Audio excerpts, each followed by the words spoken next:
El rey se hinchó y apestó durante 3 días, lo que ocultaron los médicos durante la autopsia de Luis XII. Al tercer día el cuerpo comenzó a ampollarse. Los sirvientes cerraron las ventanas con tablas. El médico ordenó rociar el suelo con vinagre, pero el olor no desaparecía. De debajo de las puertas salía vapor caliente.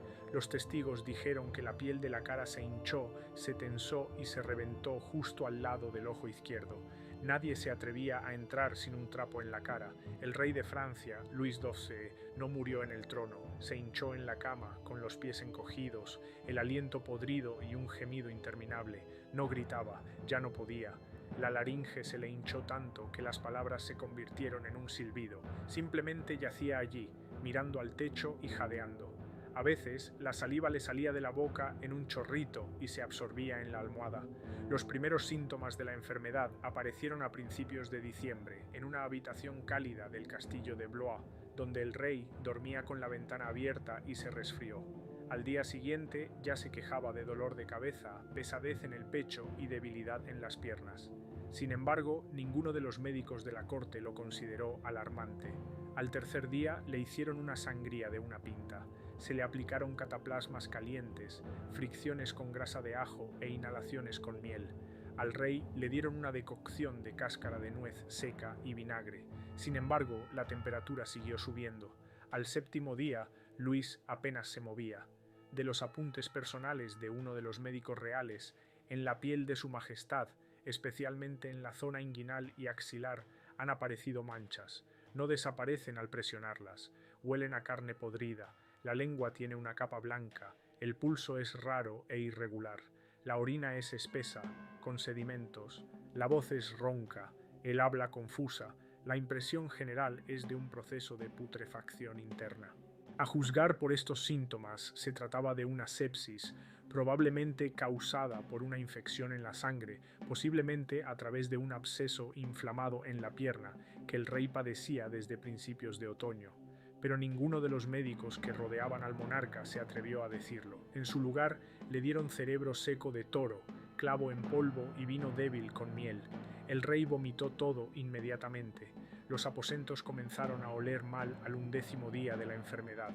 Los sirvientes que cambiaban la ropa de cama informaron de que las sábanas estaban impregnadas de una mucosidad negra y pegajosa que desprendía vapor. Se restringió el acceso al cuerpo. Se colocó un guardia en la puerta. Se prohibieron todas las visitas, excepto las del sacerdote y 2 médicos de confianza. Ningún noble, ningún embajador. Toda la comunicación se realizaba a través de una estrecha rendija entre las puertas. Él mismo pidió que no se le acercaran, se escribió más tarde en los informes. No quería que lo vieran, temía la maldición. Los rumores afirmaban que gritaba por las noches, gritaba tan fuerte que se caían las velas, pero nadie lo confirmó oficialmente. Su estado físico se deterioraba rápidamente. Algunas zonas de la piel, especialmente en la pierna izquierda, comenzaron a oscurecerse. Al intentar girar el cuerpo se oía un crujido. Los sirvientes afirmaban que el hueso sonaba como una tabla seca. En la mañana del 28 de diciembre, el rey empezó a ahogarse. Los médicos intentaron meterle un palito de madera en la boca para que no se asfixiara, pero tenía la mandíbula apretada. Entonces usaron un lanceta para sacarle sangre de una vena del cuello. La herida no se cerraba. La sangre salía espesa, casi sin presión. Uno de los sirvientes que sostenía la palangana perdió el conocimiento por el olor. Tuvieron que acercarle carbones con vinagre. Murió al día siguiente, pero permaneció en la habitación durante 3 días más. No por voluntad de los médicos, sino por razones políticas. La nobleza de la corte no se ponía de acuerdo sobre quién debía ser el primero en acercarse al cadáver. Ana de Bretaña, la viuda, exigía que no se permitiera la entrada a nadie de la casa de Valois. Francisco de Orleans se plantó en la puerta con sus guardias. El enviado papal exigió una autopsia inmediata para descartar el envenenamiento, pero el cuerpo ya comenzaba a descomponerse. 24 horas después de la muerte, la piel del abdomen se hinchó y comenzó a salir pus por debajo de las uñas. Los médicos se negaron a tocar el cadáver con las manos desnudas. De una carta conservada del obispo de Tours, cuando finalmente nos dejaron entrar, vi a su majestad tendido en un charco de su propia mucosidad. El cuerpo estaba amoratado, las úlceras de la cara se habían abierto, los ojos estaban reventados, le faltaba un dedo, no se podía permanecer en la habitación más de un minuto porque los ojos se corroían. La autopsia se llevó a cabo sin protocolo oficial. Los médicos no dejaron ningún informe escrito. Sin embargo, un mes después se publicó una nota notable, atribuida a un médico de París que participó en el examen del cadáver. En ella se decía: la vesícula biliar está rota, los intestinos estaban ennegrecidos, el hígado estaba blando y con manchas, el corazón estaba agrandado, con signos de putrefacción interna. Los huesos de la pelvis estaban deformados, las vísceras desprendían un olor indescriptible, los tejidos se desprendían de la carne al menor contacto. Nunca había visto algo así en ningún cadáver. Según otras fuentes, la autopsia fue interrumpida. Uno de los participantes se desmayó, otro supuestamente enloqueció una semana después y fue internado en un monasterio. No se pudo embalsamar completamente el cuerpo. Tras intentar abrir el tórax, del cadáver salió un torrente de pus y gas que quemó la piel de uno de los monjes. Se detuvo el proceso. Los restos fueron colocados en un sarcófago de plomo, cerrados sin honores y enviados a Saint-Denis. El entierro se llevó a cabo rápidamente. No se permitió la entrada al pueblo. El entierro transcurrió en silencio, pero no sin derramamiento de sangre. Esa misma noche, tras el entierro, se intentó volver a abrir el cadáver, esta vez no por médicos, sino por hombres de Francisco de Orleans. Necesitaban un diagnóstico demostrable, la confirmación de una muerte natural, para acallar los rumores de envenenamiento. Los soldados de la reina viuda los detuvieron. 3 personas fueron apuñaladas a las puertas de la cripta. Desde entonces, la tumba de Luis fue vigilada las 24 horas del día. No se colocó ninguna lápida, ni se grabó ninguna inscripción, y el sarcófago quedó sin nombre. Solo en la base, en el zócalo, se rayaron con cuidado las palabras: el rey murió en invierno. En el Palacio Real, tras los muros del castillo de Blois, se desató el caos. Francisco de Orleans no obtuvo inmediatamente la confirmación de sus derechos al trono. Parte de la nobleza protestó. Se creía que Luis había conservado hasta el final un documento secreto en el que supuestamente cambiaba el orden de sucesión al trono. El documento no fue encontrado. Sin embargo, en los registros del médico, escritos con una letra temblorosa, había una nota extraña. Antes de morir, Su Majestad ordenó que se sacara una caja de los pies de la cama.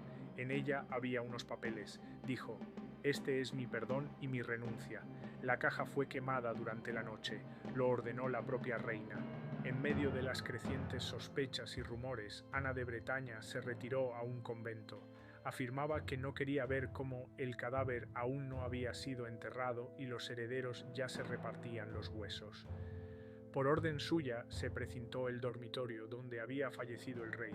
6 días después comenzaron a circular rumores sobre la habitación negra. Los sirvientes decían que por la noche se oían pasos, el sonido de metal y gemidos. Uno de los nuevos guardias enloqueció tras pasar la noche de guardia. Afirmaba haber visto sangre manando por debajo de la puerta. En las semanas siguientes, las nuevas autoridades ordenaron limpiar el castillo. La habitación en la que murió Luis fue quemada por completo, junto con la cama, los muebles e incluso las tablas del suelo. Hubo que cambiar las piedras del suelo, impregnadas de descomposición, desprendían un olor ácido que ni la hierba, ni el vinagre, ni la resina podían eliminar. Al intentar desmontar una de las chimeneas, se encontró un pequeño recipiente de cobre con la inscripción «Para el último caso».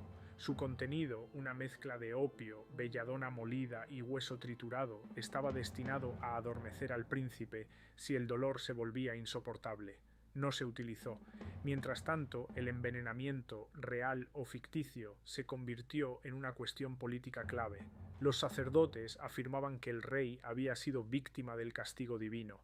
Los cronistas se referían a las herejías que Luis no había condenado debidamente, a su negativa a participar en las cruzadas, a su tardanza en reprimir a los valdenses y a su sospechosa indulgencia hacia los pensadores italianos que huían de la Inquisición. Las predicaciones se volvían cada vez más duras. Uno de los monjes de Rouen declaró abiertamente: «Se pudrió en vida porque se apartó del fuego. Quien no se quema será quemado». Esta frase llegó a los informes secretos del embajador español que aconsejaba al rey de Castilla que renunciara a la alianza con Francia.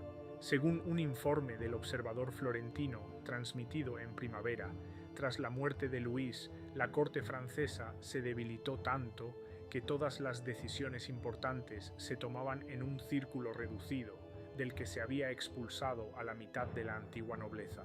La posición del clero se reforzó, el pueblo temía y el ejército estaba desorganizado. Francisco ascendió al trono rodeado de miedo y rumores. El propio Francisco ordenó pronto destruir todas las copias de los registros médicos sobre la enfermedad y la muerte de su predecesor. Temía que esos documentos pudieran ser utilizados en su contra.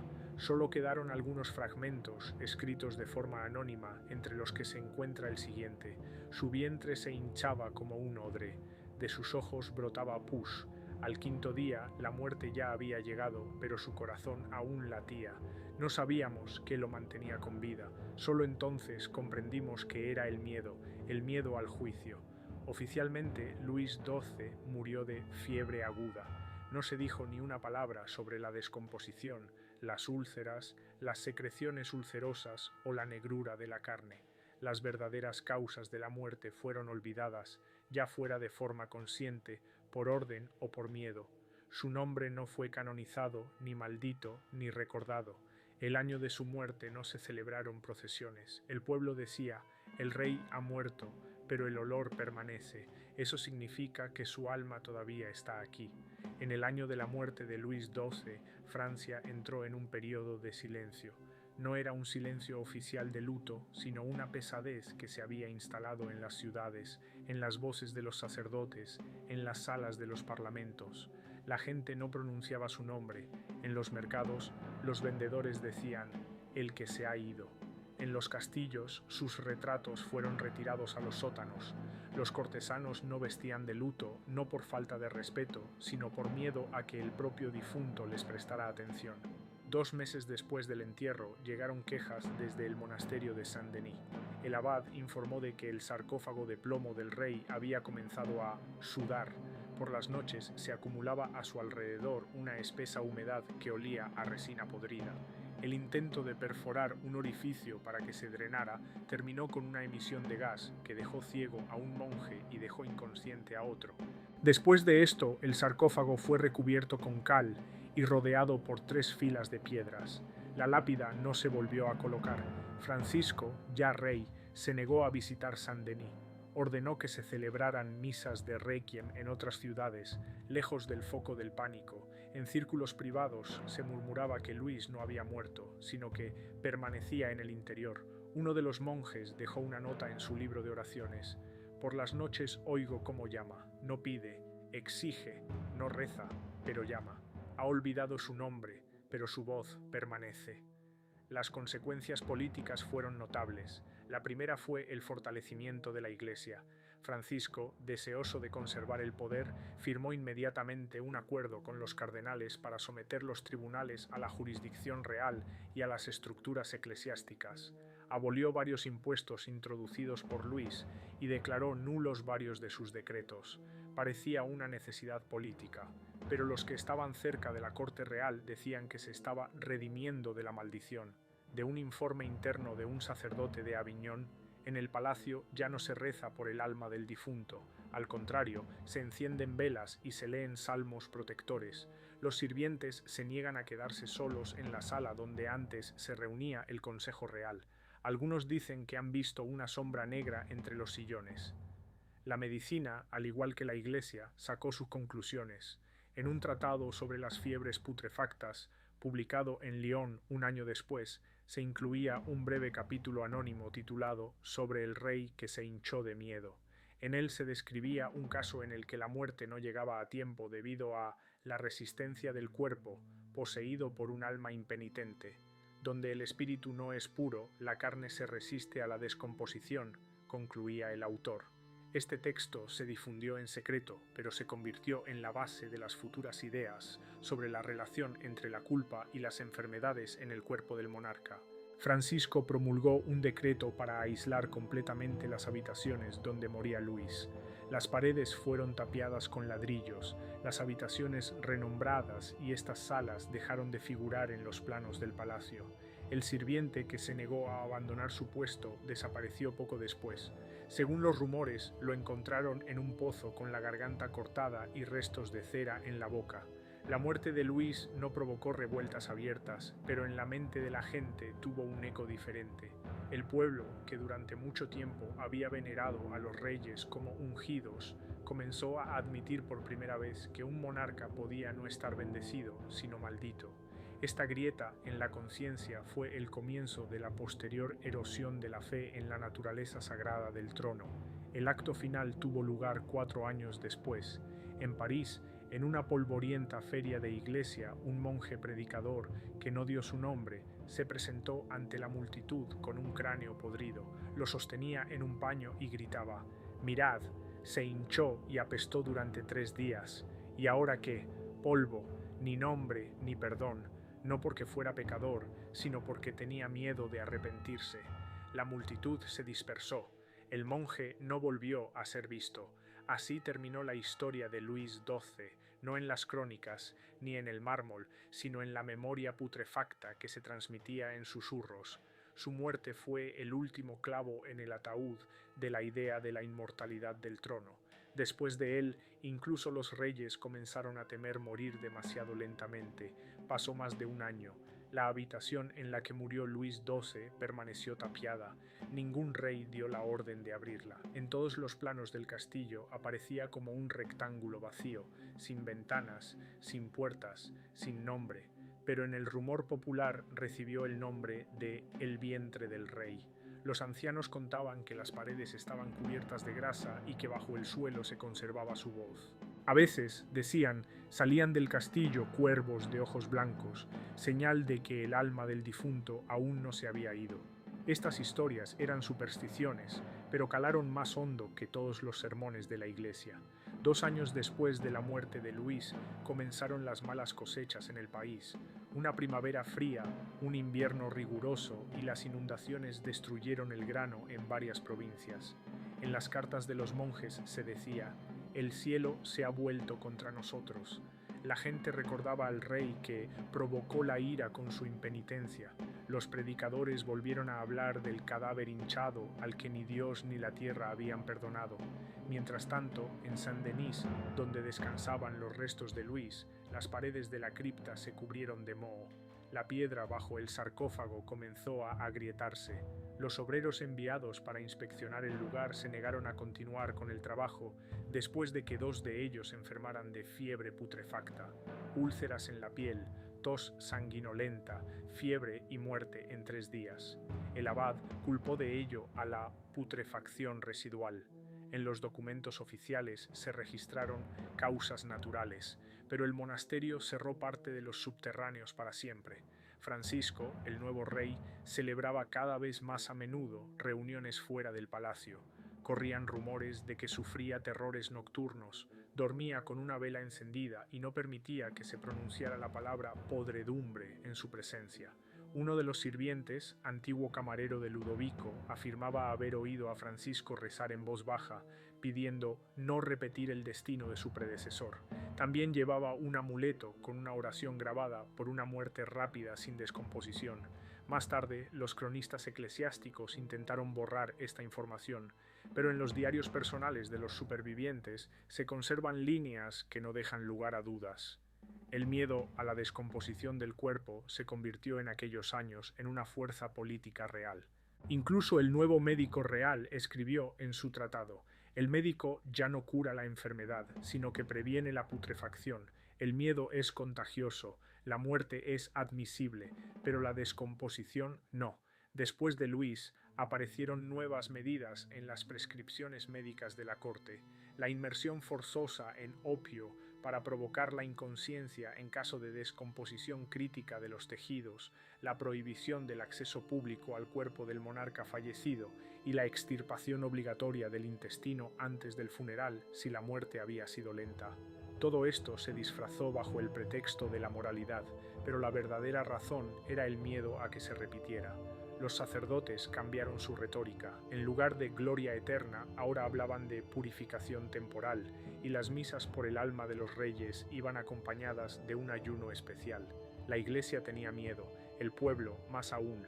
El último detalle que se conserva es una orden dada por voluntad personal de Francisco 9 años después de la muerte de Luis. Según esta, los restos del antiguo rey fueron enterrados de nuevo en un sarcófago de plomo recubierto de tablas impregnadas de alquitrán en una cripta adicional donde nadie podía verlos. La piedra que cerraba el paso no tenía ninguna inscripción, solo una persona, un monje guardián, anotó en su diario: «Está vacío, pero el olor no se va». Así terminó no solo la vida de un monarca, sino también la creencia de que el cuerpo de un rey muere más puro que el de un simple mortal.